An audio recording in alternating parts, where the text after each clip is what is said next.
Graça e paz que vem do Senhor Jesus.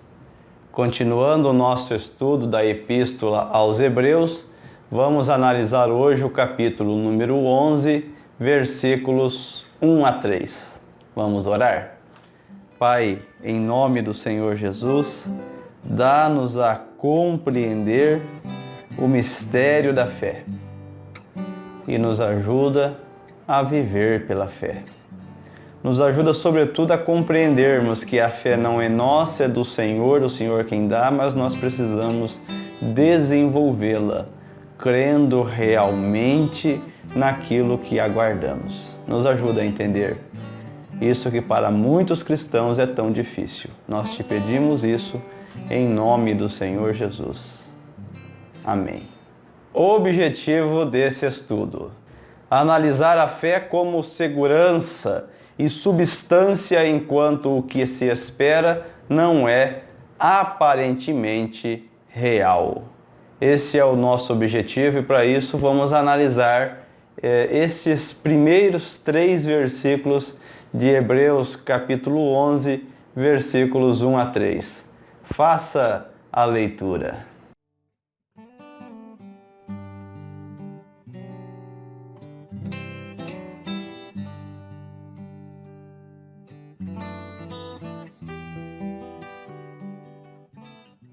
Agora que você fez a leitura dos versículos 1 a 3 do capítulo 11, vamos iniciar a explicação desses versículos, principalmente o versículo 1, tão conhecido, tão lido, mas tantas vezes não compreendido. Vamos dar início então ao nosso estudo. Este capítulo inicia dando-nos uma definição de fé. O versículo 1 nos diz que fé é a certeza de coisas que se esperam, a convicção de fatos que se não veem. Isso na edição revista e atualizada. Particularmente, prefiro a tradução da Sociedade Bíblica Britânica, que assim traduz esse versículo. Ora, a fé é a substância das coisas esperadas, a prova das coisas não vistas.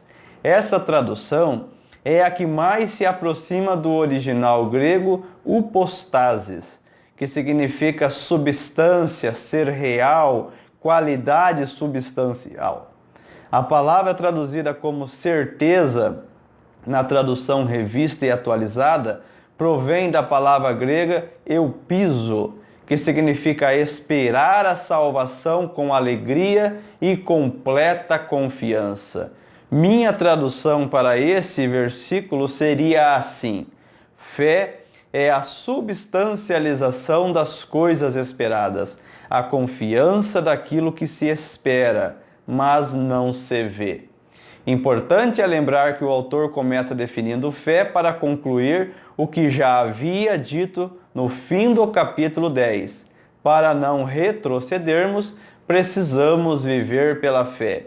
Se tivermos confiança de nossa salvação, não retrocederemos devido às pressões do mundo. Não podemos perder de vista o fim do capítulo 10. Se você começou fazendo esse estudo esse estudo da Epístola aos Hebreus nesse vídeo, volte pelo menos ao estudo anterior para você entender esse. Porque se nós não tivermos em vista a intenção do autor quando ele nos ensinava a perseverar para alcançar a promessa de Deus, o capítulo 11 fica desligado de sua intenção no final do capítulo 10. Não nos esqueçamos também que não existia capítulo quando a Bíblia foi escrita. Portanto, essa divisão veio depois. O autor não escreveu o capítulo 10 e parou para escrever outra coisa. Ele escreveu uma carta. E nesta carta, depois, foi dividido para facilitar nossa leitura, nossa pesquisa. Às vezes, essa divisão por capítulo, versículo, tende a quebrar aparentemente essa intenção do autor. Depende então de como nós nos comportamos quando vamos estudar a Bíblia. O correto é nunca desligar um capítulo da intenção do autor no outro capítulo.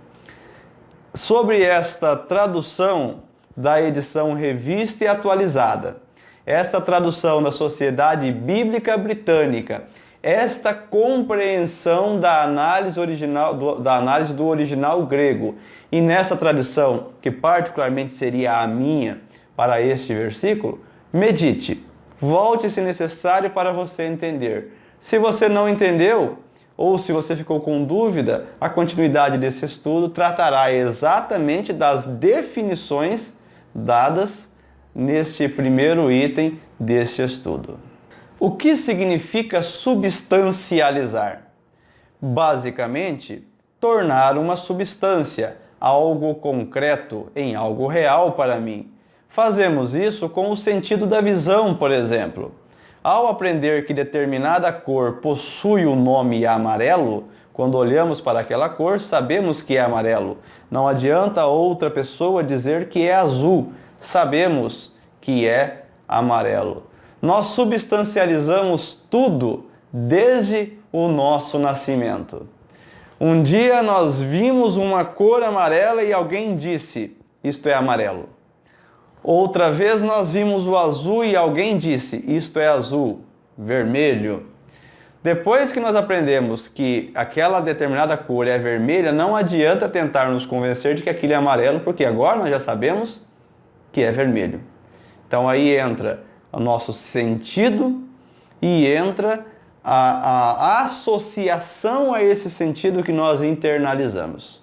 Bem, na explicação inicial, a definição que eu dei a este versículo 1, ora, a fé é a substancialização de coisas, e aí eu continuei, o que será que eu quis dizer com isso? Será que eu quis dizer que a fé é uma coisa material? Que a fé é algo que vem de mim? Que a fé é algo que eu produza com os meus sentidos? Não. Entenda na próxima explicação. Com a fé, o fim deve ser igual, embora o meio necessariamente precise ser diferente desse processo, pois a fé não é um dom humano, mas divino. Logo, não a temos se do alto não nos for concedida.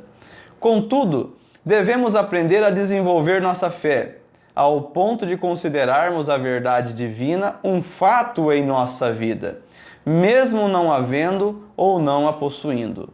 Esse é o sentido da explanação do apóstolo Paulo em Filipenses capítulo 2, versículos 12 a 16, quando exorta-nos a ponham em ação a salvação de vocês com temor e tremor. Exemplo. Você foi crucificado com Cristo.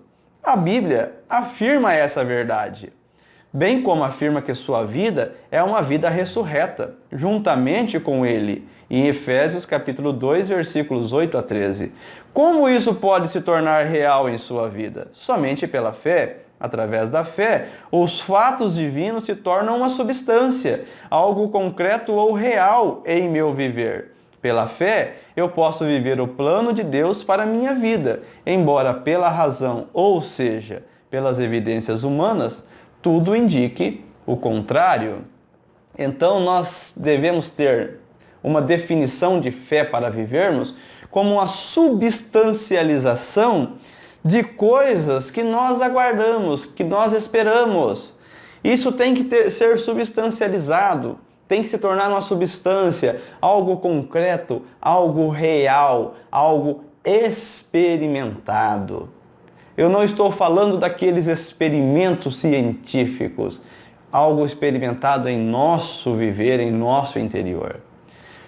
A teologia é algo engraçado. Tantas igrejas nos ensinam ou tentam nos ensinar a tomar posse de coisas materiais que nem sempre é o propósito bíblico.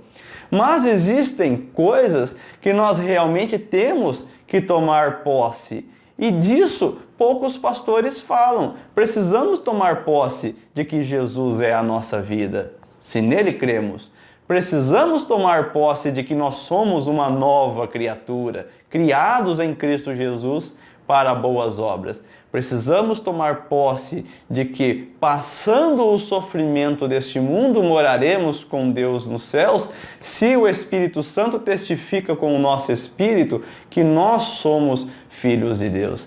Isso é que é fé. E isso casa perfeitamente bem, essa definição de fé, com o propósito do autor no final do capítulo 10. Aí tantos tentam colocar isso para a obtenção de coisas materiais. Falaremos mais, que isso não é o propósito nem a intenção do autor nessa passagem. A fé permite-nos tirar os olhos da experiência humana e contemplar a obra de Deus realizada através de nosso Senhor Jesus Cristo. Exemplo, em sua família há um problema sério de moralidade. As filhas de sua bisavó tornaram-se imorais. As filhas de sua avó também. Suas irmãs igualmente. E agora nasceu uma nova irmã. Naturalmente, seguindo o curso da experiência familiar, ela tornou-se imoral. As irmãs, bem como as primas e sobrinhas, continuaram vivendo na devassidão, bem como a irmã mais nova. E agora essa irmã está grávida de uma filha. O que a evidência indica? Não seria que a criança que vai nascer seguirá o curso natural da família? Pela fé, contudo, pode-se crer que Cristo será a vida dessa criança. Pela fé, tudo é possível. Tudo aquilo que é impossível aos homens é possível a Deus. Tudo. E então essa a definição que nós podemos ter. Só que estas mudanças, inclusive que operam uma mudança em uma pessoa que está inserida em um contexto social, familiar, essas mudanças só podem acontecer pela fé. Somente a fé é capaz de mostrar ao coração daquela pessoa que ela foi ganha por Deus em Cristo. Claro que essa fé não vem do homem, vem de Deus, e é por isso mesmo que devemos ensinar as pessoas a clamarem, a implorarem a Deus que lhes dê fé para entenderem que Cristo mudou a sua vida e também a sua experiência. Outro exemplo simples de fé. A genealogia de sua família indica que a tendência natural dos membros é serem nervosos, extremamente nervosos, irritados, alterados, sem paciência. Você também seguiu por esse caminho, tornando-se semelhante a seus pais. Pela fé, contudo, a vida de Cristo pode ser sua vida, e ele pode viver a vida dele em sua vida. Assim, você deverá experimentar a virtude da vida de Jesus em seu viver, vencendo a irritação e o nervosismo. Sabe aquelas coisas que às vezes nós fazemos errado, achando que estamos fazendo certo, porque parece até bonito fazer assim? Exemplo, ó Deus, dá-me mais calma, dá-me mais paciência. É como se nós estivéssemos escolhendo a granel o que queremos de Deus para a nossa vida.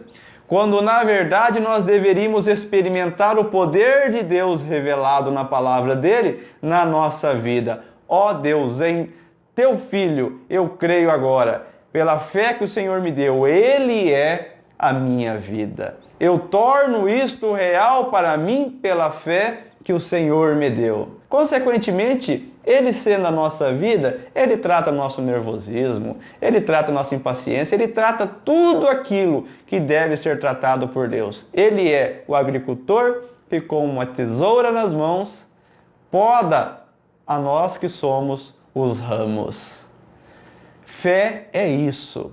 Fé é substancialização de coisas que nós aguardamos, na certeza de que nós temos segurança para chegarmos a recebê-las. Agora que não as vemos, já temos certeza de que a temos tão somente pela fé. Através do ensino do Senhor Jesus sobre a fé ser do tamanho de um grão de mostarda, podemos entender o que significa ter fé. O Senhor Jesus nos ensinou: se tiverdes fé como um grão de mostarda, direis a este monte: passa daqui para acolá, e ele passará. Isso está em Mateus 17:20. Montanha são as evidências, a experiência. No livro A Vida Cristã Normal, o Otmani define montanha desta forma: a tentação consiste em fazer olhar para dentro de mim, desviar os olhos do Senhor e me impressionar com as aparências. A fé está sempre diante de uma montanha de evidências que parecem contradizer a palavra de Deus. Uma montanha de contradição dos fatos concretos realizados por Deus, isso na pessoa do seu Filho. No final, ou a fé ou a montanha prevalecerá, e nós temos a fé concedida por Deus para dizer a essa montanha: passa. E então nós não ficamos com uma montanha de evidências de coisas humanas atrapalhando-nos de viver uma vida pela fé. Pela fé, os antigos obtiveram bom testemunho, diz o versículo 2. A fé é anterior à lei, de modo que a própria lei sem fé de nada serviu para o povo da antiga aliança. Abraão, por exemplo, viveu séculos antes da lei e obteve a aprovação de Deus por meio da fé. Vemos isso em Gênesis capítulo 15, versículo 6. Digno de nota que Abraão creu em Deus contra todas as evidências naturais da vida, pois para que se cumprisse em sua vida tudo quanto Deus prometeu, seria necessário um milagre que somente Deus poderia fazer. E Abraão acreditou no milagre, pois acreditou no Deus que tudo pode. Esse é o nosso Deus poderoso, Ele tudo pode, Ele realizou uma obra em nosso favor, em seu Filho na cruz. Ele já nos deu vitória e a nossa vitória é o seu Filho. Agora cabe-nos tomar posse desta vitória. Cabe-nos substancializar, tornar real isso em nossa vida pela fé. Vivermos essa substância com segurança. E somente a fé pode fazer isso. E esta fé, se você chegou à conclusão de que não tem, que bom que você chegou a essa conclusão. Porque é Deus quem dá, é Deus quem concede a fé. Então, peça fé a Deus. Um exemplo de fé encontra-se no versículo 3. Pois não temos problema algum em acreditar que o universo veio a formar-se pela palavra de Deus e que as coisas que existem vieram do nada. Muitas pessoas não acreditam nessa verdade. Tentam buscar na ciência, a qual eu prefiro chamar de pseudociência, explicação para a vida. Pela fé, não precisamos de explicação, apenas cremos. Existem muitas evidências que indicam que o universo foi criado. Muitos cientistas foram convencidos por esse fato, enquanto outros tantos o ignoraram, preferindo apoiar sua tese mal fundamentada. O detalhe é que não precisamos de tais evidências para crer que o Senhor criou o universo. Cremos pela fé, cremos no registro da palavra de Deus. O universo foi criado e nós temos consciência disso pela fé. Cremos nisso pela fé. Muitos cientistas pela ciência rejeitam a nossa fé e muitos cientistas pela ciência confirmam a nossa fé. Nós não precisamos nem desses cientistas que creem no criacionismo divino e nós não precisamos de nada para nos provar. Somos convencidos por uma fé genuína, simples até, a qual é motivo de zombaria para muitos, mas para nós temos consciência, é o poder de Deus. Fé é isso. Fé é tornar tudo real de uma forma simples, simplesmente porque cremos e estamos dispostos a viver crendo desta maneira. Para o cristão, a palavra de Deus é infalível. E por que ela é infalível? Porque cremos nela pela fé. Pela fé, somente pela fé, tudo que a palavra de Deus nos ensina é verdade. Pela fé, cremos que ela é inspirada por Deus através do Espírito Santo, mesmo tendo sido escrita por homens mortais. Pela fé, cremos que o escrito desses homens não são frutos de sua particular inteligência ou capacidade. Antes, cremos que tudo quanto escreveram é fruto da revelação do Espírito Santo, a quem aprouve revelar a vontade de Deus para os homens. Pela fé, acreditamos na autoridade da Bíblia. Quem não tem fé vai discordar da Bíblia. Nós, os cristãos, pela fé, confiamos na autenticidade da palavra de Deus, porque cremos que ela é revelada pelo Espírito Santo. Assim, podemos tornar substancial, real, concreto, todo o seu valor para a nossa vida. A luz, por exemplo, é uma prova de que cremos pela fé na criação de Deus. No primeiro dia, Deus criou a luz, e no quarto dia, os luzeiros. A prova de que Deus criou a luz está claramente revelada no universo, embora não visível aos olhos humanos, que só podem enxergar da terra as estrelas, a lua e o sol. Mas não é pela prova que cremos na criação da luz. Cremos porque a palavra de Deus nos ensina que no primeiro dia Deus criou a luz. E a luz não existe independente dos luzeiros. Luz não está presente apenas no sol, nas luas, nas estrelas. Vá pesquisar um pouco da ciência e você verá que o universo está cheio de objetos que contêm luz e que não são nem sol, nem lua, nem estrela. Por que então nós cremos na luz se nós não enxergamos a luz? O máximo que nós enxergamos é o reflexo dos luzeiros na terra. Porque nós cremos na palavra de Deus e isso é fé. Uma tendência de alguns cristãos é sempre pensarem em coisas materiais quando o assunto é fé. Lendo o que escreva, alguém pode concluir: bem, se fé é substancialização das coisas que espero, mas não vejo, é a segurança de que terei essas coisas, então terei o carro que tanto desejo. A fé é um dom de Deus, não humano, e sua substância, bem como sua segurança, se aplicam primordialmente em assuntos espirituais e não materiais. Quanto às necessidades materiais, Deus dá a cada um conforme a sua vontade. A fé recebida de Deus, contudo, deve ser aprimorada nos assuntos relativos à vida espiritual. Ao invés de desenvolver sua fé com base na esperança de coisas materiais, desenvolva-a na certeza de que você nasceu de novo com o Senhor Jesus Cristo e agora Ele é a sua vida.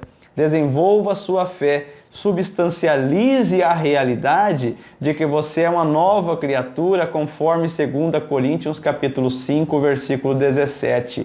Viva com a segurança de que você vai morar no céu, conforme 1 de Pedro capítulo 1, versículo 9. Pois vocês estão alcançando o alvo da sua fé, a salvação das suas almas. Somente a fé como substância e segurança nos pode permitir viver com a certeza de que estamos alcançando o alvo de nossa fé. Pare de desejar ter fé ou de aprimorar sua fé para coisas materiais. Eu não estou aqui dizendo que as coisas materiais não são necessárias, eu preciso, você precisa, mas confie em Deus que Ele acrescenta tudo o que nós precisamos na nossa vida. Agora, comece a desenvolver a sua fé, que não é sua, mas que você precisa desenvolver, como vimos, nas coisas materiais.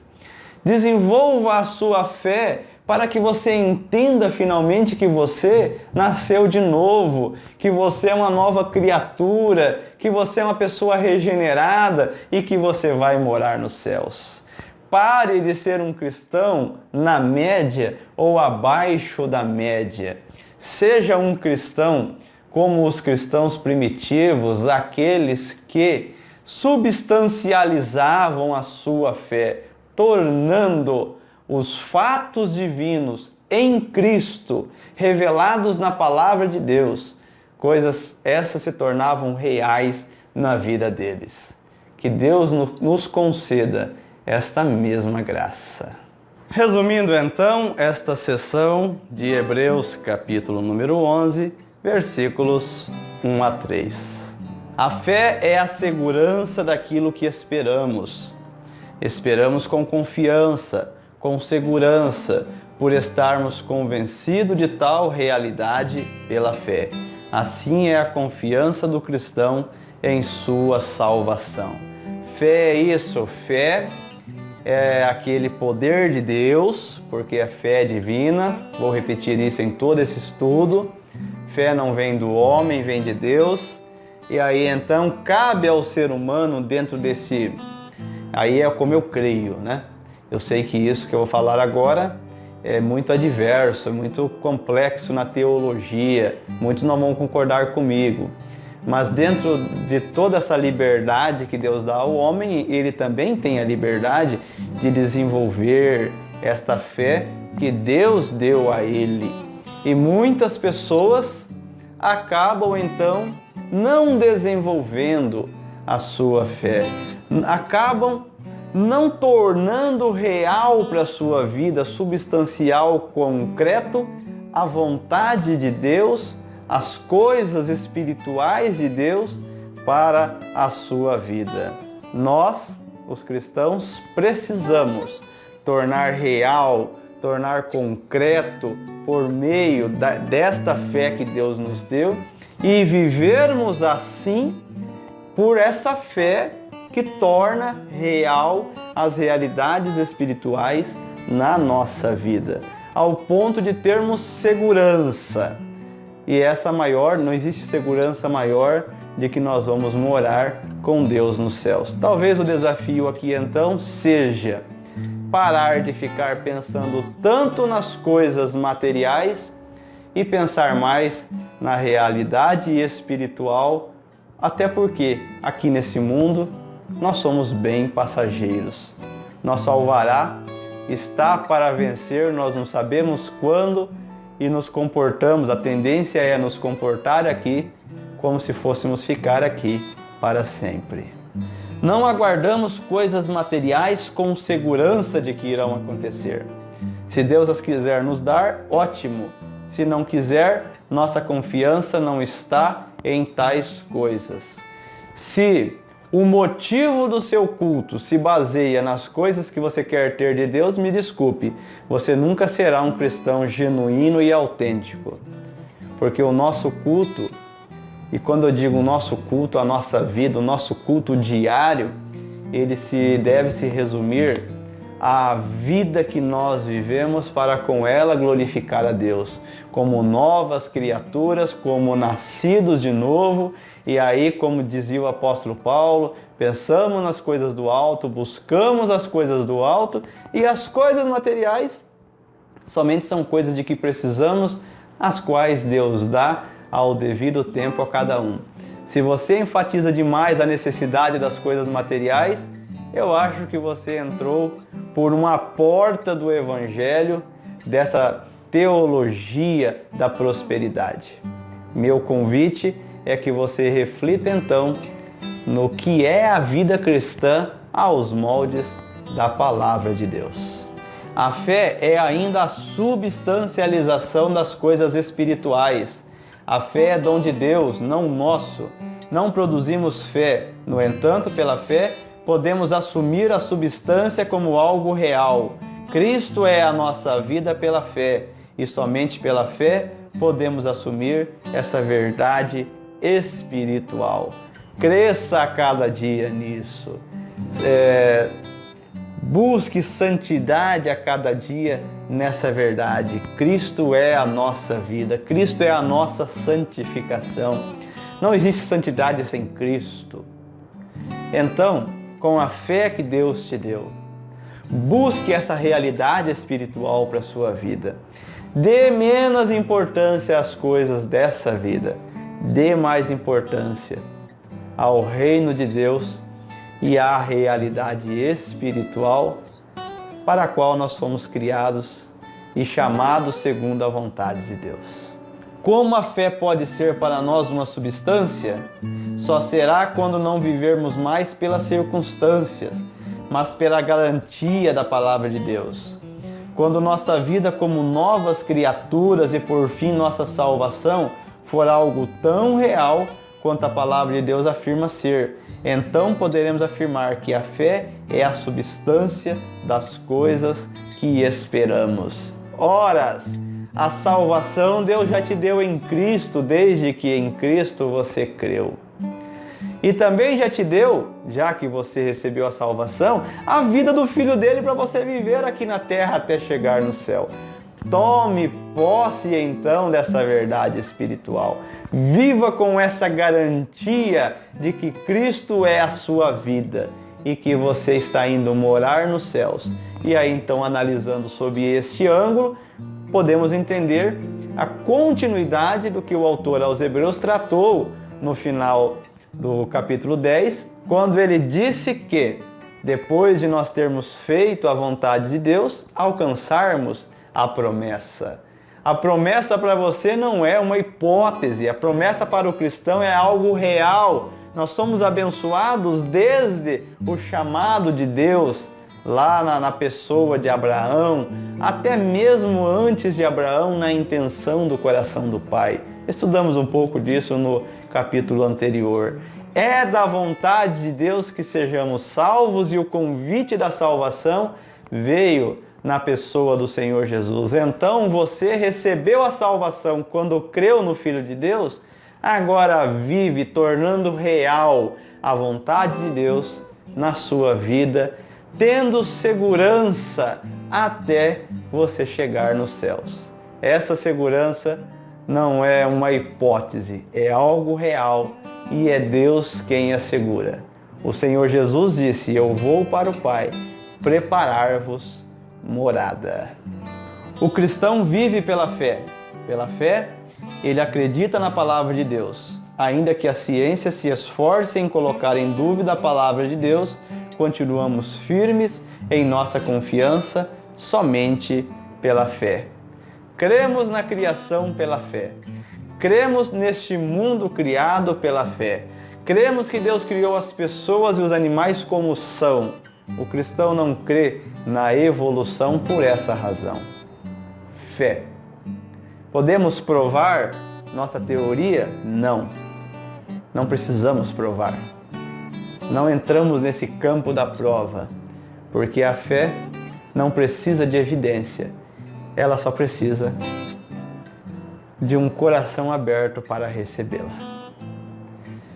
Este foi mais um momento aprendendo o Evangelho verdadeiro. Eu sou Mário Biolada, aguardo você para continuarmos estudando a Epístola aos Hebreus. Que a graça e a paz de nosso Senhor Jesus Cristo te guarde, te abençoe e te leve a substancializar esta fé na sua vida, tornando a vontade divina como algo concreto, real e te dando segurança para viver aqui até chegar aos céus. Amém.